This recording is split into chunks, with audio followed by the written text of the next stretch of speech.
सभी को यहाँ पर संगठित करने का तात्पर्य, आप अलग अलग जो बैठे हुए थे सबको एक ही स्थान पर संगठित करने का तात्पर्य ये है कि आज हम सबके बच्चे या फिर उन बच्चों से संबंधित कोई रिलेशनशिप में रहने वाला बंधु यहाँ पर उपस्थित है। 2022 में ये जो श्रेष्ठ योजना के अंतर्गत आज आपके बच्चे एग्जाम दे रहे हैं, इसकी शुरुआत 2022 में हुई थी।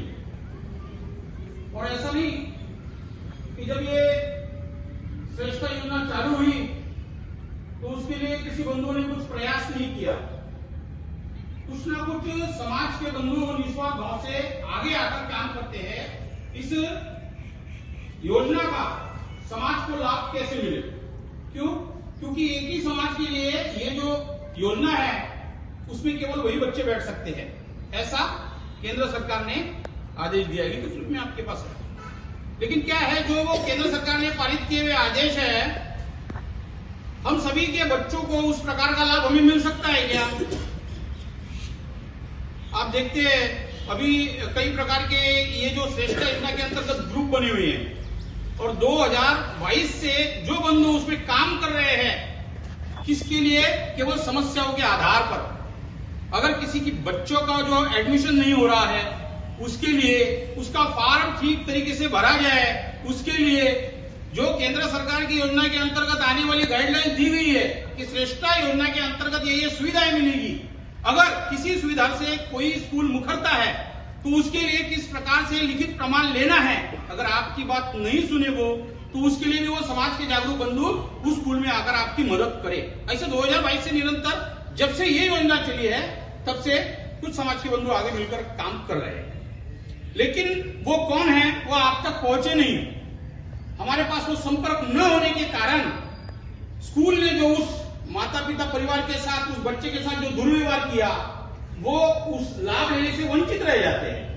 अब उसका लाभ हम सबको मिले उसके लिए क्या करना पड़ेगा? जागरूकता तो होनी पड़ेगी ना। हम केवल क्या जाते हैं, अगर किसी स्कूल में हमको सारी सुविधाएं केंद्र सरकार के माध्यम से फ्री मिली, लेकिन कई बार स्कूल भी मनमानियां करता है ना? आप मानते हैं ना? तो वो जो स्कूल मनमानियां करते हैं, आप केवल एक परिवार में से उस स्कूल में जाते हैं तो वहां आप सबके साथ भी दुर्व्यवहार होता है। फिर आप वो बातें सारी बताते हैं ये तो गाइडलाइंस में नहीं है, लेकिन उस समस्या का समाधान कैसे किया जाए? क्या इस विषय की जानकारी हम तक होती है क्या? कि भाई संगठित होकर जानकारी अगर सही से मिले और संगठित होकर हम संघर्ष करें तो उस समस्या का समाधान हो सकता है। हमारे बच्चे अंदर उस श्रेष्ठ योजना के अंतर्गत परीक्षा एग्जाम दे रहे इस वक्त वर्तमान में। हम सब अलग अलग बैठे, एक दूसरे को कोई परिचित नहीं है किसी से भी। खाना खाया हम स्कूल टेबल पे बैठे, फिर हम ये तय करते हैं कि अपने भारत में कौन से स्कूल में बच्चा हम उसका एडमिशन किया जाए, ऐसा भी तय करते हैं। लेकिन केवल वो कंप्यूटर पे फॉर्म आया, भर दिया, स्कूल के नाम सब कुछ हो गए, एक बार उसमें नाम भर दिया और उस स्कूल में एडमिशन हो गया तो आपको उसी स्कूल में एंट्री मिलेगी, किसी और स्कूल में तो एंट्री नहीं मिल सकती। अब उस स्कूल के बारे में आपको जानकारी है क्या? नहीं। केंद्र सरकार के मार्फत जो आपको फ्री सुविधाएं दी गई, क्या स्कूल ऐसा आपको लेटर लिख के देता है क्या? या फिर एडमिशन होने के बाद आपको यहां से एक्स्ट्रा पैसे दिए जाते हैं और भी लिए जाते हैं? फिर आपके लिए जरूरत है कि लॉन्ड्री का पैसा, एसी चलाया उसका पैसा, ये सारे पैसे उसमें जोड़कर मासिक या वार्षिक जो भी आपका बजट हो अपने स्कूल अपने हिसाब से बनाता है। लेकिन वास्तविकता यह है, क्या हमने वो पैसे देने चाहिए क्या? नहीं देने चाहिए। इसीलिए आप सबका एक सामूहिक ग्रुप में होना बहुत जरूरी है। आपके वो जो श्रेष्ठ योजना के बच्चों का एडमिशन हुआ है उसमें अगर आप पीड़ित हो तो उसमें क्या है, केवल मेरे बच्चे भी पढ़, ऐसा नहीं कि मेरे बच्चे भी पढ़ रहे। शुरुआत क्या है कि हम दूसरों को बताते हैं गुड़ मत खाओ, है ना? हम ज्ञान तो दे रहे हैं, लेकिन केवल जो शुरुआत में मेरे बच्चों का भी एडमिशन करवा रहे थे ना, तो मुझे भी बहुत सारी असुविधाएं हुई है। तो उसके लिए जो मार्गदर्शन बनकर बने हैं वो हमारे श्रीमान विपिन जी जो बैठे हैं यहाँ।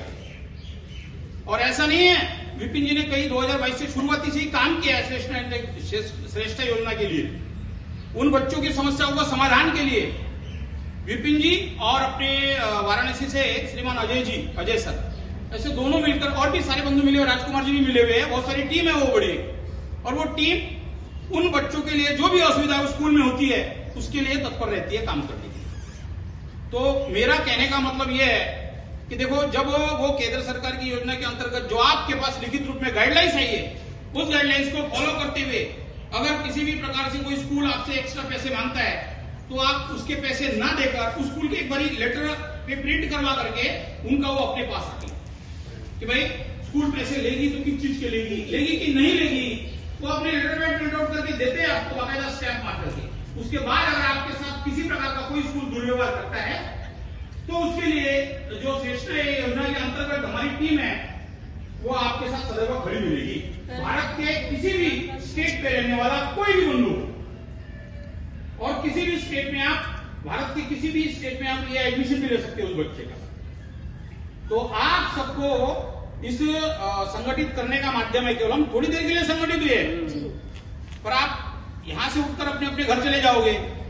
उसके बाद सेकेंड स्टेप आएगा कि बच्चे ने एग्जाम दिया, वो उसका रिजल्ट भी आएगा, बच्चा पास भी हुआ, लेकिन जब आप उस ग्रुप में जुड़ेंगे, आपका कोई मार्गदर्शन मंडल रहेगा, तो आपको कुछ ना कुछ असुविधा जो होगी उसके लिए आप पूछताछ कर सकते हैं। उस स्कूल में जो बच्चे पढ़ रहे हैं उनसे पूछ सकते हैं।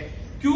आपके पास उस चीज का डाटा नहीं, लेकिन वो डाटा रखने वाले कोई ना कोई सामाजिक बंधु जो अपने समाज का भला चाहते हैं, भारत का भला चाहते हैं, राष्ट्र का भला चाहते हैं, ऐसे लोग भी हैं।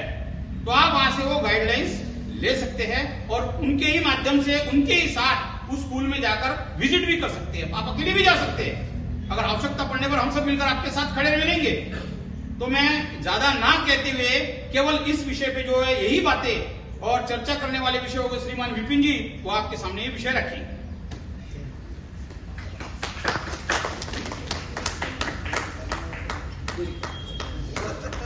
आराम से दो चार बात आ जाओ आपने इस बार बहुत से हमारे बच्चों के लिए भी किया है, सबके बच्चों के लिए किया, मेरी भी